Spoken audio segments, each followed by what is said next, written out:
नमस्कार। John Milton पर मैं काफ़ी कुछ अपलोड कर चुकी हूँ। उनकी एक सोनेट ऑन हिज ब्लाइंडनेस पहले अपलोड हो चुकी है और ये उनकी एक और सोनेट है on his having arrived at the age of 23। तो ऑन हिज ब्लाइंडनेस जो उनकी सोनेट थी वो भी एक पर्सनल सोनेट थी और ये भी एक पर्सनल सोनेट है। जैसा मैंने आपको पिछली बार भी बताया था कि सोनेट जब ओरिजिनेट हुई इटली में तो यहाँ उसकी थीम लव थी। लव थीम आगे भी मेंटेन की गई। जितने एलिजाबेथन सोनेटियर्स थे, खासकर शेक्सपियर अपनी सोनेट्स के लिए जाना जाता है, तो उन सभी ने लव थीम को कायम रखा। लेकिन मिल्टन ने थीम को जो उसका आप कह सकते हैं कि सब्जेक्ट मैटर वाइडन किया, एनलार्ज किया, अलग अलग तरीके की रिलीजियस थीम उसमें शामिल की, पॉलिटिकल थीम उसमें शामिल की, पर्सनल सोनेट्स उन्होंने कई बहुत सारी लिखी हैं। तो वहाँ जो ऑन हिज ब्लाइंडनेस सोनेट थी वहाँ पर वो अपनी ब्लाइंडनेस को लेकर परेशान थे कि आधी ज़िंदगी अभी निकली है उनकी और उससे पहले ही भगवान ने उनकी आंखों की रोशनी छीन ली। यहाँ भी वो कुछ ऐसा ही परेशान हैं कि वो 23 की एज पर आ गए, लेकिन उस हिसाब से मैच्योरिटी नहीं आई है ना। जितनी समझदारी होनी चाहिए 23 इयर्स के व्यक्ति की उतनी नहीं है। तो कुछ सिमिलैरिटी हैं जो ऑन हिज ब्लाइंडनेस सोनेट थी और इस सोनेट में। तो आप एक बार अगर उस सोनेट को भी देख लें, उस वाले वीडियो को भी मेरे को देख लें, तो आपको काफ़ी हेल्प मिलेगी इस सोनेट को भी समझने में। जो पोएटिक स्ट्रक्चर है वो भी वैसा ही है कि जैसे ऑक्टेव में वो परेशान थे, लेकिन सेस्टेट में यानी ऑक्टेव पहली 8 लाइंस को ऑक्टेव कहा जाता है, वहाँ पर वो अपनी ब्लाइंडनेस को लेकर परेशान थे, लेकिन सेस्टेट में उनका खुद का पेशेंस उनको सांत्वना देने के लिए आगे आ जाता है कि नहीं भाई परेशान मत हो, सब कुछ भगवान के हाथ में है। वैसा ही यहाँ भी है। ऑक्टेव में वो परेशान हैं थोड़े से कि अभी उतनी मैच्योरिटी क्यों नहीं आई, 23 इयर्स की एज हो गई, लेकिन सेस्टेड में वो खुद को राहत देते हैं, है ना। भगवान में जो उनका विश्वास है वो ही उनको एक सपोर्ट देता है, एक संबल देता है कि नहीं सब कुछ ठीक ठाक है, सब कुछ भगवान की मर्जी से ही होता है। जब जिसको जितना मिलना है वो उस वक्त ही मिलता है, भगवान की मर्जी से ही मिलता है। पोइटिक स्ट्रक्चर की अगर बात करें तो ये इटालियन सोनेट है। जो शेक्सपियर ने पैटर्न फॉलो किया था वो वाला नहीं है। मिल्टन ने इटालियन पैटर्न जो कि क्लासिकल सोनेट भी मानी जाती है उसी को फॉलो किया है। ऑक्टेव और सेस्टेट में डिवाइडेड है। ऑक्टेव में 2 क्वार्टरेंस हैं, सेस्टेट में 2 टर्सेट्स हैं। हालांकि जो सेस्टेट है उसकी राइम स्कीम थोड़ी सी अलग है ऑन हिज ब्लाइंडनेस की राइम स्कीम से, बहुत थोड़ी सी, बहुत माइनर सा चेंज है यहाँ पर, वो मैं आपको बाद में बताऊंगी। पोएम को हम पढ़ें उससे पहले थोड़ा सा इस पोएम के बारे में जान लीजिए। ये बुक काफ़ी पुरानी है तो पेज थोड़े पीले पड़ गए हैं, तो आपको पीला पीला सा दिख रहा होगा। देखिए ये जो इसका 23rd बर्थडे था, यानी जॉन मिल्टन का 23वां जन्मदिन कब पड़ा, 9 दिसंबर 1631 को। नोट कर लीजिएगा आप चाहें तो उस ओकेजन पे ये लिखी गई है। On his having arrived at the age of 23 is a personal sonnet. तो एक व्यक्तिगत सोनेट है, जैसे कि ऑन हिज ब्लाइंडनेस थी, ये मैं पहले ही आपको बता चुकी हूँ। मिल्टन रोड दिस सोनेट, यानी मिल्टन ने ये सोनेट लिखी when he was a student, जब वो एक विद्यार्थी थे, एट क्राइस्ट कॉलेज कैम्ब्रिज। तो कैम्ब्रिज यूनिवर्सिटी का ये कॉलेज है, Christ college. As such the sonnet belongs to the formative period of poetic genius। यानी कुल ऐसा कह सकते हैं, कुल मिलाकर द सोनेट बिलोंग्स टू, यानी ये सोनेट का संबंध है द फॉर्मेटिव ईयर्स। फॉर्मेटिव क्या होता है, जब आप ढल रहे होते हैं, बढ़ रहे होते हैं, ग्रो कर रहे होते हैं, तो वो आपका फॉर्मेटिव पीरियड कहलाता है। यानी अक्सर जो टीनेज आपकी होती है वो आपका फॉर्मेटिव पीरियड होता है। आप जो भी बनने होते हैं, आपका जो इंटेलेक्चुअल एबिलिटीज़ होती हैं टीनेज में सबसे ज़्यादा मजबूत होती हैं, तो उस पीरियड की है ऑफ हिज पोइटिक जीनियस। यानी जब वो उनका जो पोइटिक जीनियस था, उनका जो कवित्व की उनकी प्रतिभा थी वो ग्रो कर रही थी। ही सेंट दिस सोनेट, ये सोनेट उन्होंने भेजी अलॉन्ग विद अ लेटर, एक पत्र के साथ, टू अ फ्रेंड, एक दोस्त को, हु हैड ब्लेम्ड हिम, और दोस्त ने उनको ब्लेम किया था, उन पर दोष लगाया था फॉर आइडलिंग हिज टाइम, कि बेटा तू अपना वक्त क्यों बर्बाद कर रहा है एट द यूनिवर्सिटी में, विदाउट एंटरिंग एनी प्रोफेशन, बिना किसी व्यवसाय में प्रवेश किए हुए। तो हालांकि 23 ईयर्स की एज कोई बहुत बड़ी एज नहीं है, अब तो बच्चों के कैरियर बनते बनते 30, 32, 35 के हो जाते हैं, लेकिन उस वक्त के हिसाब से 23 ईयर्स तक लोग कमाने लग जाते थे। मिल्टन ने लिखा दैट यू मे सी, कि तुम देख सकते हो, that I am something suspicious of myself, कि मैं थोड़ा सा अपने बारे में सशंकित हूँ, and do take notice of a certain belatedness in me, और मैं ये नोटिस कर रहा हूँ, अवलोकन कर रहा हूँ कि मेरे अंदर थोड़ा सा बिलेटेडनेस है, यानी मेरी जो चीज़ें हैं लेट हो रही हैं। आई एम द बोल्डर, लेकिन मैं थोड़ा सा बोल्ड हूँ, टू सेंड यू, कि मैं तुमको भेज रहा हूँ, some of my nightward thoughts, यानी जो रात के समय मेरे दिमाग में ख्याल आते हैं वो मैं तुमको हिम्मत करके भेज रहा हूँ। बोल्ड का मतलब यहाँ वैसा बहादुर नहीं, मतलब मैं हिम्मत कर पा रहा हूँ तुम्हें भेजने की।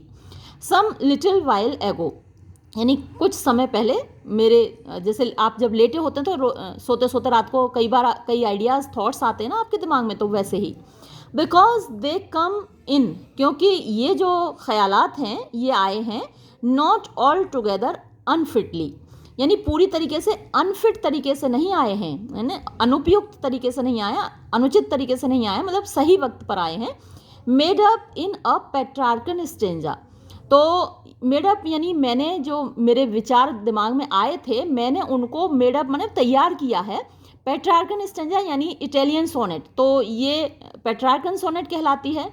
कई बार कुछ लोग पेट्रार्च भी, क्योंकि CH है ना इसकी स्पेलिंग, तो कुछ लोग पेट्रार्च भी इसको प्रोनाउंस करते हैं। तो उस फॉर्म में मैंने अपने ख्यालात को यहाँ लिखा हुआ है, विच आई टोल्ड यू ऑफ, जिसके बारे में मैंने तुम्हें बताया था। तो जैसे मैंने आपको बताया कि ये इटालियन सोनेट की फॉर्म है जो उन्होंने यूज़ की है।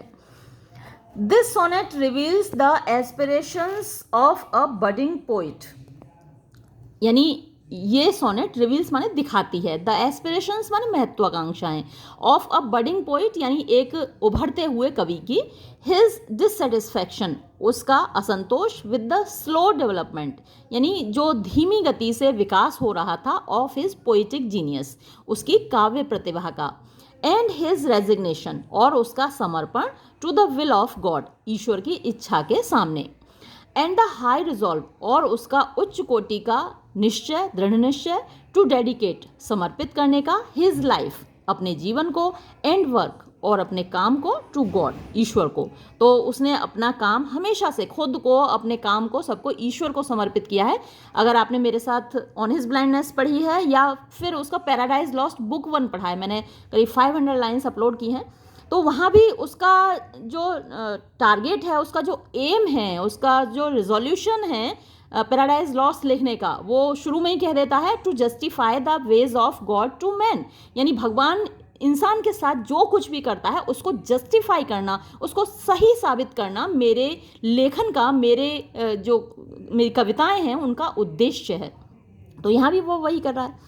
द सोनेट रिवील्स, ये सोनेट दिखाती है, at a very early stage यानी बहुत शुरुआत की स्टेज में, how Milton had dedicated himself, किस प्रकार मिल्टन ने अपने आप को समर्पित कर दिया था, टू प्यूरिटन पाइटी। तो ये प्यूरिटनिज्म एक मूवमेंट चला था और जो कि पवित्रता पर काफ़ी जोर देता था, एम्फेसिस देता था, तो वो जो पवित्रता है उसको मेंटेन करता है, एंड फेथ इन गॉड और ईश्वर में उसका विश्वास, वो दोनों चीज़ें यहाँ दिखाई देती हैं। ही हैड अर्लियर वेडेड हिमसेल्फ, यानी उसने पहले ही, वेड माने वैसे तो शादी करना होता है, लेकिन शादी में क्या है, हम लोग जुड़ते हैं ना, 2 लोग आपस में, तो यहाँ उसका इसका मतलब है, वेडेड का मतलब जोड़ लिया था उसने खुद को, to a sense of duty, sense माने भावना होती है, ड्यूटी कर्तव्य की भावना से, and a sense of resignation, sense फिर वही भावना, और रेजिग्नेशन समर्पण की भावना, एज ही कंसिडर्ड हिमसेल्फ,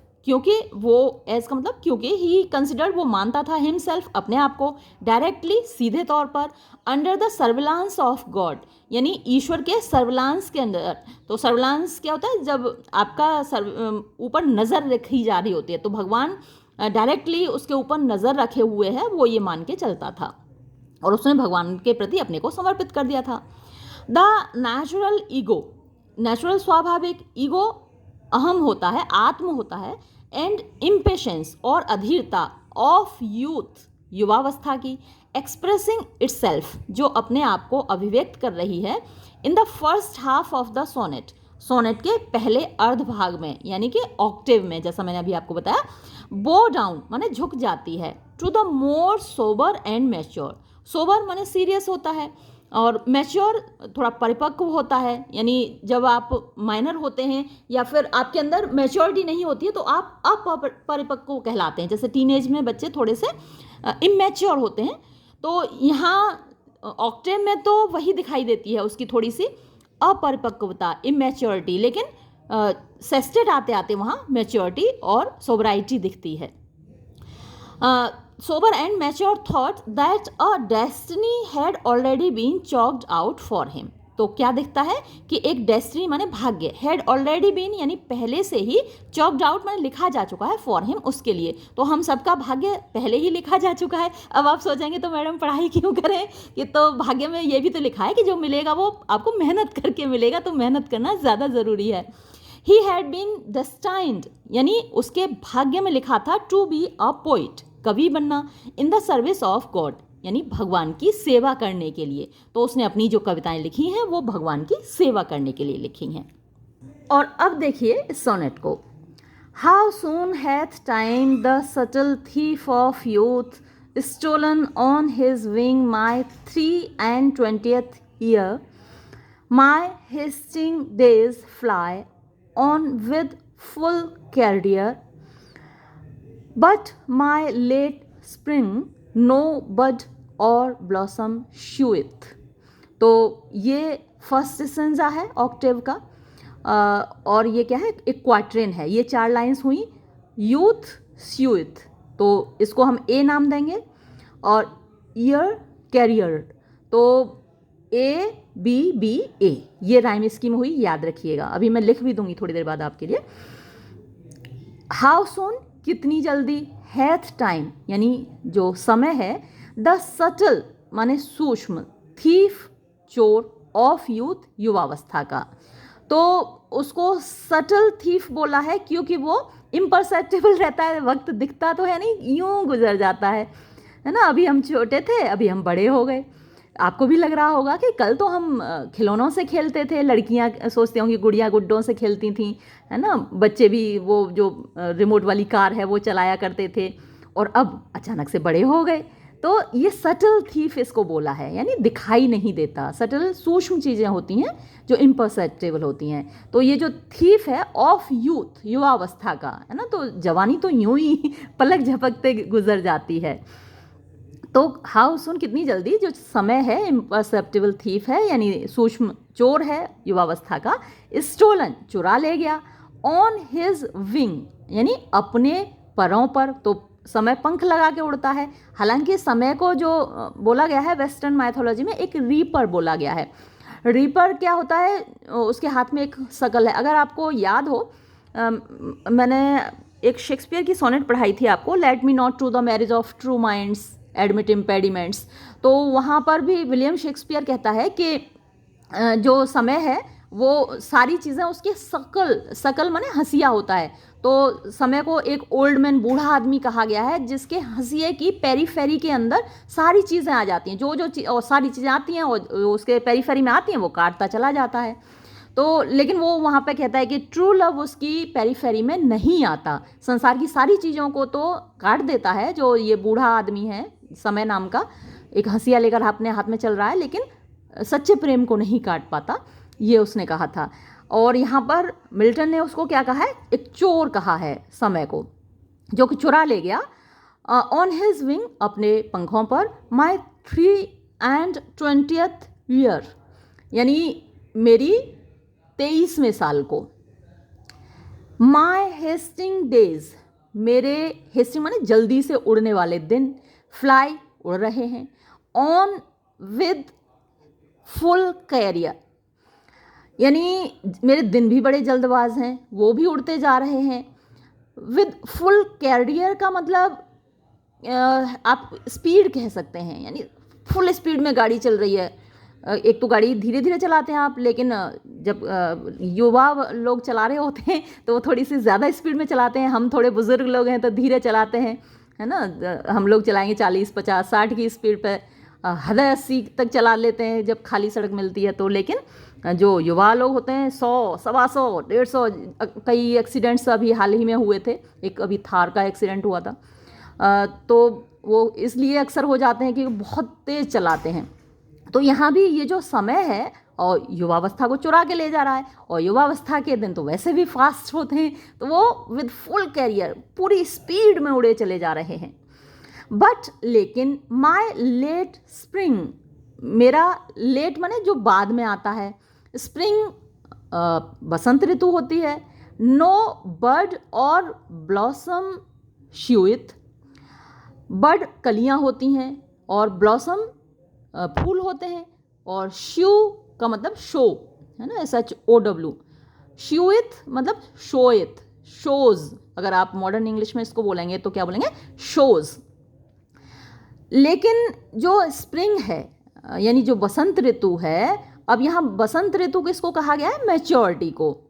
तो जो मेरा लेट स्प्रिंग है यानी 23 इयर्स की एज से जो मैच्योरिटी शुरू हो जानी चाहिए, जो बसंत ऋतु आ जानी चाहिए, उसकी कोई भी ना कली दिखाई दे रही है ना फूल दिखाई दे रहा है। तो स्प्रिंग सीजन में कलियां खिलती हैं, फूल खिलते हैं, सारा सुहावना सा मौसम हो जाता है, वैसा तो कुछ दिख नहीं रहा। 23rd ईयर मेरा गुजर गया और बिल्कुल भी मैच्योरिटी कहीं मुझे दिख नहीं रही। परहैप्स, शायद, माई सेम्बलेंस, अब ये दूसरा क्वार्टरन चल रहा है, देखिए, perhaps my semblance my deceive the truth that I to manhood am arrived so near, and inward ripeness doth much less appear, that some more timely happy spirit endueth। तो ये एक और क्वार्टरन हो गया, ट्रुथ, नियर, एपियर, एंड्यूथ। तो truth एंड्यूथ से rhyme कर रहा है और नियर एपियर से राइम कर रहा है। तो ऊपर जो ईयर, कैरियर, नियर, एपियर, तो ये चारों बी हो गए ना, तो फिर से ABBA राइम स्कीम मार्क करती जाइएगा। अब वो क्या कहता है, परहैप्स, शायद, माई, मेरा, सेम्बलेंस का मतलब जो मेरी पर्सनैलिटी है, या फिर आप कह सकते हैं आउटवर्ड अपीयरेंस, मेरी जो बाहरी बनावट है, शरीर है, माइट डिसीव, माइट माने हो सकता है, डिसीव माने धोखा देना, द ट्रुथ, सत्य। तो मेरी जो आउटवर्ड अपीयरेंस है हो सकता है सत्य को धोखा दे, तो यानी आउटवर्डली भी वो मैच्योर नहीं दिखता। ये जो था जॉन मिल्टन काफ़ी खूबसूरत था, यानी हैंडसम होने की बजाय ब्यूटीफुल था, है ना। तो लोग इसको लेडी कहा करते थे, तो लेडी मिल्टन। तो जो जैसे एक, जब बच्चे थोड़े से बड़े होते हैं तो उनको बड़ा शौक होता है कि हमारी कब दाढ़ी आएगी, कब हमारी मूछें आएंगी, और बड़ा उनको मूछ सेट करने का और दाढ़ी को ट्रिम करने का बड़ा शौक होता है। ट्रिमर ले आते हैं बड़ी जल्दी से, मैंने तो अपने घर में देखा है।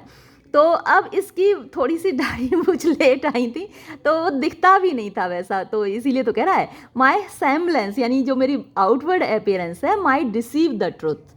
तो इस ट्रुथ को कि मैं थोड़ा बड़ा हो गया हूँ उसको धोखा दे सकती है। That I to manhood am arrived so near, that के आई, मैं, टू मैनहुड यानी पुरुषत्व के, वयस्कता के, यूथ के, हैव, एम अराइव्ड यानी पहुँच चुका हूँ, सो नियर इतना पास, तो मैं मैच्योरिटी के इतना पास पहुँच चुका हूँ, ये मेरी जो आउटवर्ड अपीयरेंस है इस बात को धोखा दे सकती है। And inward ripeness doth much less appear.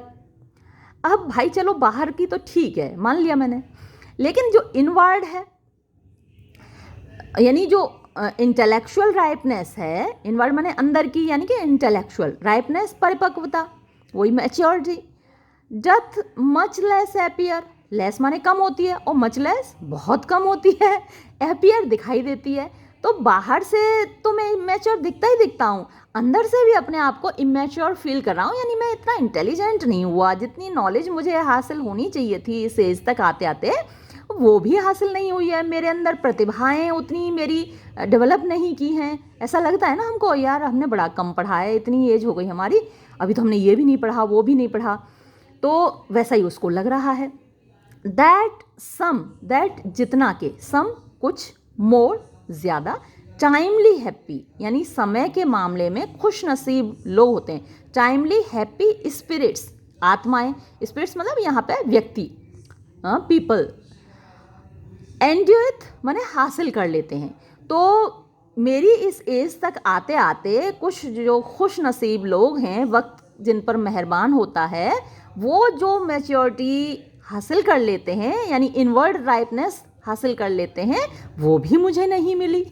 Outward भी नहीं मिली है, इनवर्ड भी नहीं मिली है। हालांकि ये बहुत इंटेलिजेंट था, इनवर्ड राइपनेस उसके अंदर खूब थी। अब ऐसी सोनेट जो बंदा लिख दे रहा है, इतनी अच्छी सोनेट, वो इनवर्ड राइपनेस तो उसके अंदर है, लेकिन उसको नहीं लग रहा कि कुछ उसे हासिल हुआ है। तो कई बार हमको ऐसा ही लगता है, अरे यार हमें तो कुछ मिला ही नहीं, जबकि हमको बहुत कुछ मिल गया होता है, हम काफ़ी नॉलेज हासिल कर चुके होते हैं, लेकिन ऐसा लगता है, वैसा ही इसको लग रहा है। तो यहाँ आके ऑक्टेव ख़त्म हो गया है ना, दोनों क्वाट्रेंस ख़त्म हुए। अब यहाँ से सेस्टेट शुरू हो रहा है, और आप इस बात को नोटिस भी करेंगे कि कैसे टर्न ऑफ थॉट होता है। यहाँ सिज्यूरा हो गया, सिज्यूरा और वोल्टा मैंने आपको ऑन हिज ब्लाइंडनेस के टाइम भी बताए थे। जो इटालियन सोनेट है उसमें एक पॉज होता है 8th लाइन पर, तो 8th लाइन यहाँ एंड्यूथ पर ख़त्म हुई, तो यहाँ सिज्यूरा, CAESURA नोट कर लीजिएगा। सिज्यूरा माने पॉज, और यहाँ से एक टर्न ऑफ थॉट शुरू हुआ। 9th लाइन यहाँ से शुरू हो रही है, येट फिर भी।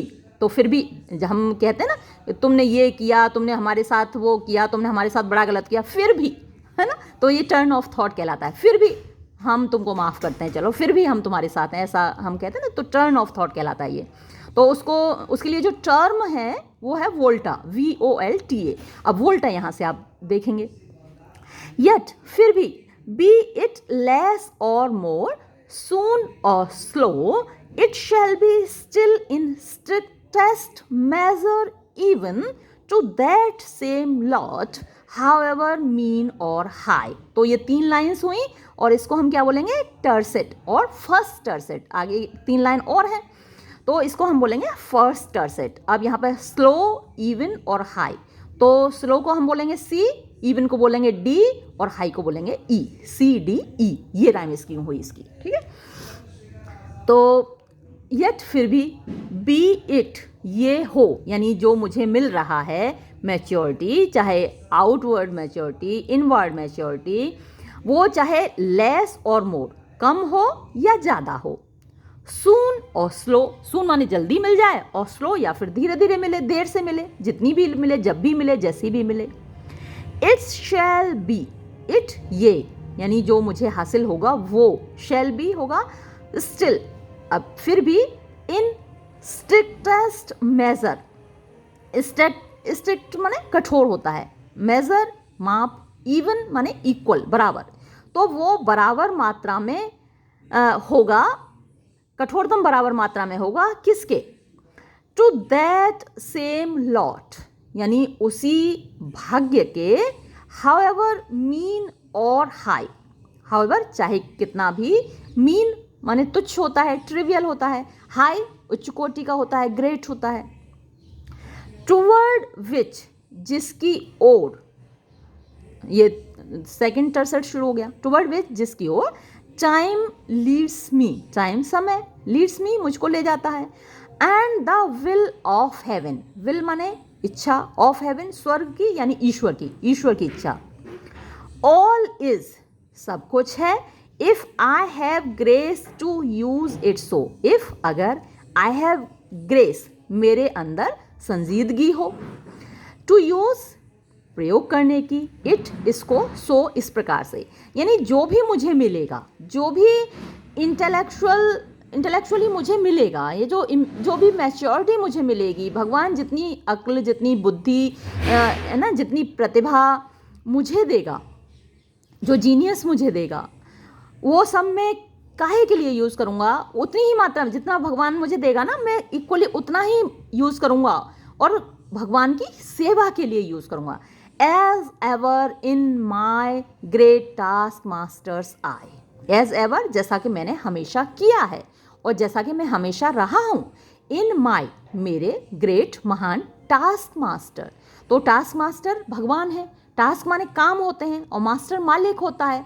तो मालिक का क्या है, हर किसी को काम सौंपता है कि बेटा तुम ये करो। जैसे मुझे काम सौंपा कि बेटा तुम पढ़ाओ, बच्चों को पढ़ाओ, तो मैं अपना काम कर रही हूँ। और आपको क्या काम सौंपा है, बेटा पढ़ो, तो आप अपना काम करो ना। टास्क मास्टर ने आपको पढ़ने का काम दिया, मुझे पढ़ाने का दिया है, तो मैं अपना कर रही हूँ, आप अपना करो। तो ऐसे ही जॉन मिल्टन कह रहा है कि उसकी नज़र में है, टास्क मास्टर की आई यानी उसकी नज़र में मेरा काम है, उसने मुझे जो काम दिया है मैं उसके अकॉर्डिंग करूँगा, यानी बिल्कुल भी उस काम में कोताही नहीं बरतूंगा, है ना, बिल्कुल भी शिथिलता नहीं बरतूंगा।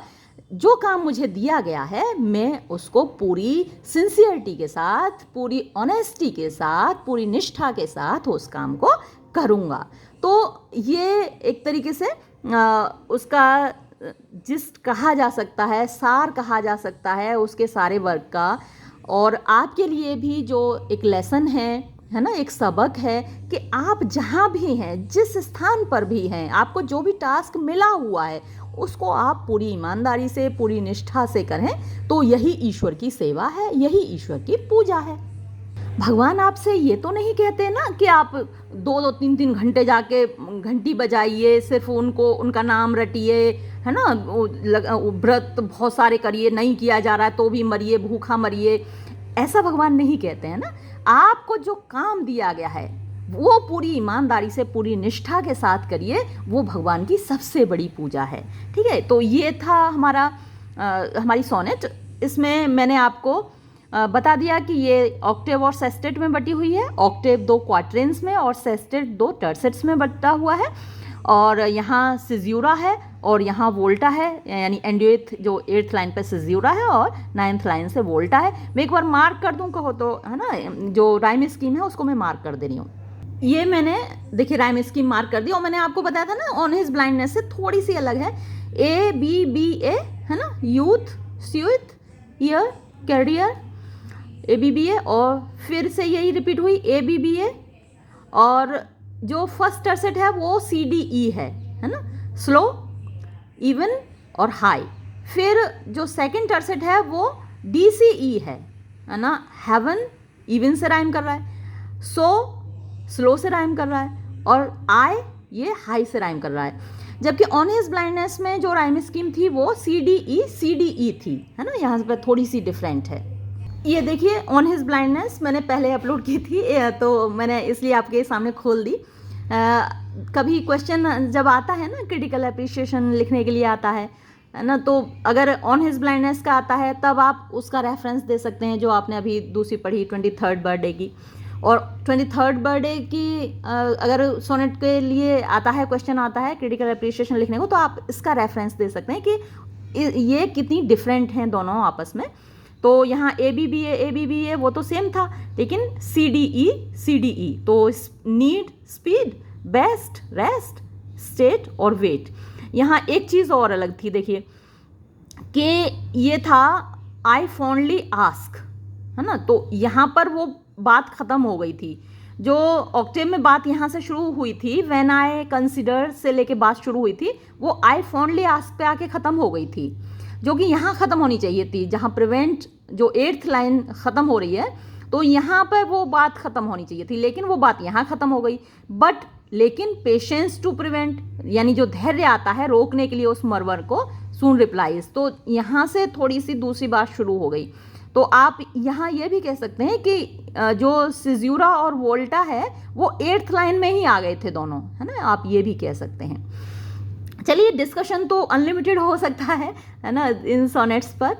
बाकी डिस्कशन आगे फिर किसी वीडियो में देखेंगे। ये वीडियो हम यहीं समाप्त करते हैं। धन्यवाद।